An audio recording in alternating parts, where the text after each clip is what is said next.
20 to 8 now. It's Radio Peterborough and PCYR. Very good evening. And also we've got to say a very good evening to Antony Codner from Tailored Auto Enrolment. Hello. Good evening, David. How are you? Thank you for having me on. That's all right. It's a pleasure to have you on. Yeah, I'm very good. Thank you. And you? Yeah, very well indeed. Busy with obviously auto enrolment and everything that brings. Yes. Certainly keeping us entertained. Yes, I can imagine it is. So, there's probably a few people out there that aren't actually aware of what auto enrolment is. Yep. So maybe you can enlighten them.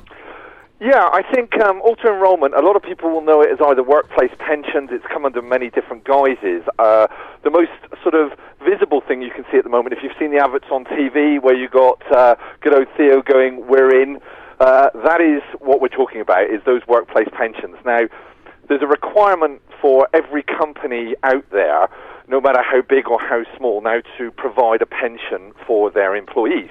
Yeah. And this has been sort of mooted for quite a while. It was originally brought in by the Labour government, but has been continued by the Conservative government, so it's certainly not going away.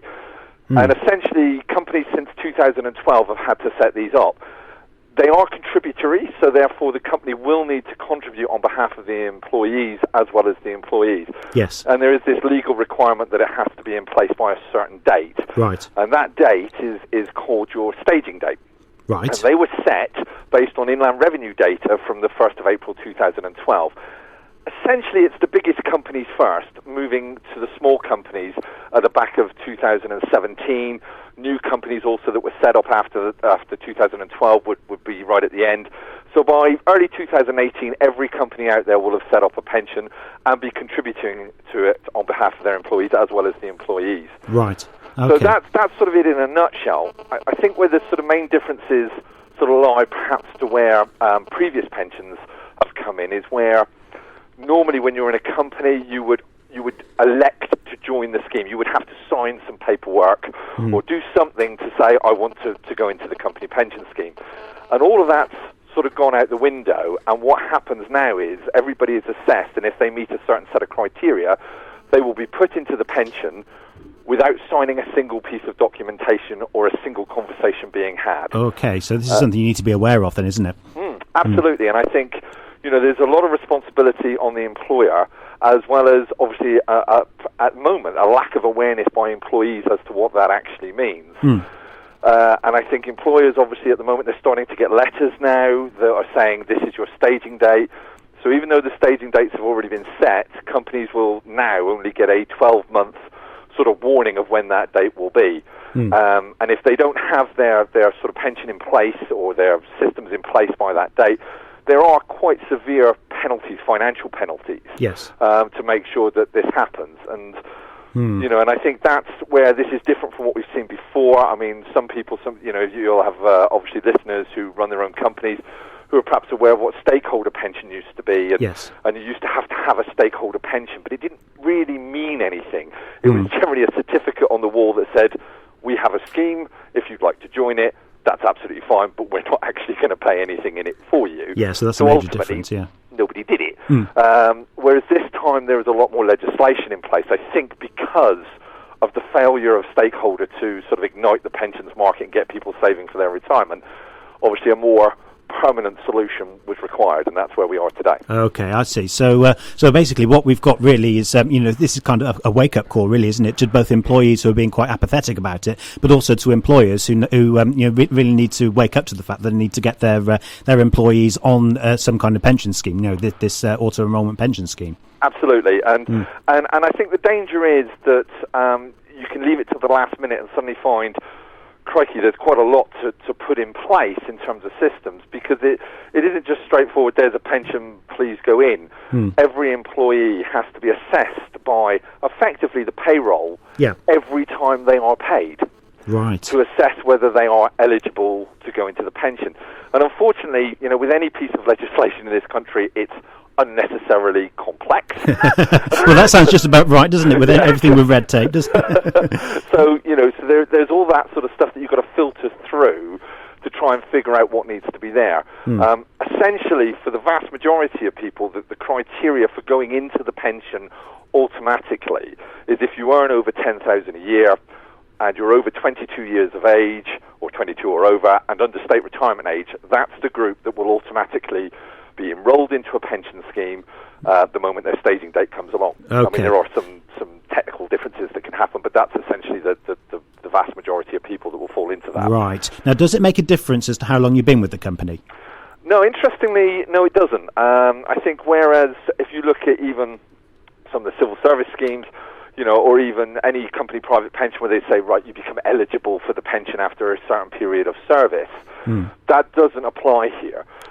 Essentially, the moment you join the company, if they've already staged, if they already have their pension in place, then they will be assessed the moment they join to see whether they're an eligible job holder to go into the pension scheme. Right. There are some cases where that can be delayed for up to 3 months, and that's something that we talk about with a lot of employers when we talk about that. That helps a bit of cost saving. It also helps if you've got seasonal workers who perhaps aren't going to be there for much more than 2 or 3 months, perhaps over the summer period. You can use something to help with that sort of infrastructure. But essentially, the moment they join, yes, they're assessed and they can go into the scheme. Right, okay. So how can you help at Tailored Auto Enrolment? This is obviously that your company is designed to help with that kind of thing, make it a little bit easier for the employees. Is that right? Yeah, absolutely. I mean, we decided, sort of our background is very much financial services. We're very aware of the pension market, worked in it for a number of years. With Tailored Auto Enrolment, we set it up as a separate company because it became pretty aware that this was a major, major issue, and it sort of deserved its own sort of company in its own right to help other companies through what is a real mire of legislation. Our aim is to make auto enrolment as simple and as easy for people as possible, because it isn't simple or easy, but we like to make it look that way. Okay. We will deal with any company. When we started, we made the remit that we wouldn't say sort of no to anybody, no matter what their size, because there are a number of companies out there that might say we just want to deal with the larger employers. Yeah. Whereas we're aware that the numbers of employers are getting quite large that need to stage. I mean, if we go back to the first year of auto enrolment, there were maybe a couple of hundred companies that needed to stage, but it covered a significant amount of the workforce, because you're talking like Sainsbury's, who employ 180,000 people. Whereas now, we're going the other way around. It's less employees, but more employers. Right. So this year, we have 50,000 companies that need to have their pension in place. Right. At some point during the next 12 months. So that's a fairly large number then, isn't it? Well, compared to, if you imagine that's 50,000 for this year.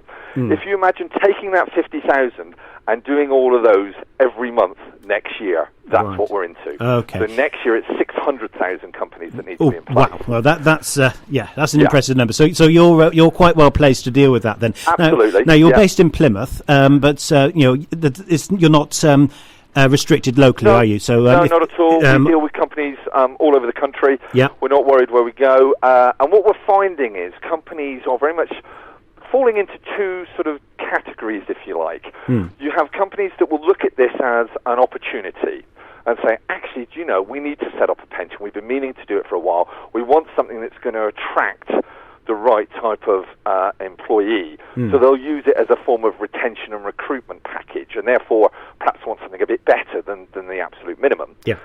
Or you'll have companies who just say, do you know what, this letter's landed on my desk, and I want it off my desk as soon as possible with the least amount of fuss. And there's no right or wrong in it. And for a lot of small employers, it will be quite a burden to get this in place. If they're having to assess their workforce every time they pay them, and you've got companies out there, if they're on a weekly payroll, that's every week, and you need to make sure you have the right software in place to do it. Right. And what we do at Tailored Auto Enrolment, because there are all sorts of different solutions out there, but none of them really come together in a sort of cohesive package where you go, do you know, we will take you from having nothing to fully staged, pension in place, all the communications done. And I think the communications are one of the big issues for employers, and also accountants who are perhaps, because accountants have very much become the first port of call for an employer. If you say to them, who you're going to talk to, the likelihood is they say, well, I'll talk to my accountant because they do my payroll, so that's the best person to talk to. And we're working with accountants to make sure that they've got the right systems in place, which we put in for them and work very much with them, to make sure the accountants can offer that solution via us, and they know that way they've maintain their credibility and their professionalism with their employers. Gotcha. So how do we get in touch with you? If there's a listener who says, I could really do with some help with the auto enrolment, what's the best way to get in touch with you guys? Well, a number of ways, usual sort of ways. We've got obviously our website, which is just www.tailoredautoenrolment.co.uk. Yep. You go onto there, there's a wealth of information about auto enrolment generally. So we've got obviously email addresses on there, contact telephone numbers. You can call us direct to the office, which is 01626 777 934. Emails on the website. Get in touch, and no matter how small you are, we have a package to suit everybody, and that's every pocket as well, because we're aware for a large company it might be quite expensive to put it into place depending on what they're after. Whereas a small company, it is another financial burden at a time where companies have found it difficult, and they're looking at this saying, right, not only have I got to start paying into a pension, I've got to pay to set it up. So we made sure that everything we do can do that as cost effectively and as smoothly as possible, to make sure the company can actually just get on with what they do. Yeah. And we leave as little a footprint, if you like, as possible, so they just go, wow, that was easy. Yeah. The reality is it probably wasn't. But you're doing the work rather than them. Yeah, but we've made it that way. Great stuff. Well, Tony, thank you very much for talking to us this evening. You're welcome. Stay on the line, because we'll get some details about how we get the recording of this off to you. Fantastic. I think that's probably given a lot of people some insight as to what they need to do as a part of the enrolment for the pension, whether they're an employee or an employer. Yep. So, Tony Codner from Tailored Auto Enrolment, thank you very much for coming on the show. Thank you, David. All right, thank you. Very welcome. Peterborough, all we do is just for you.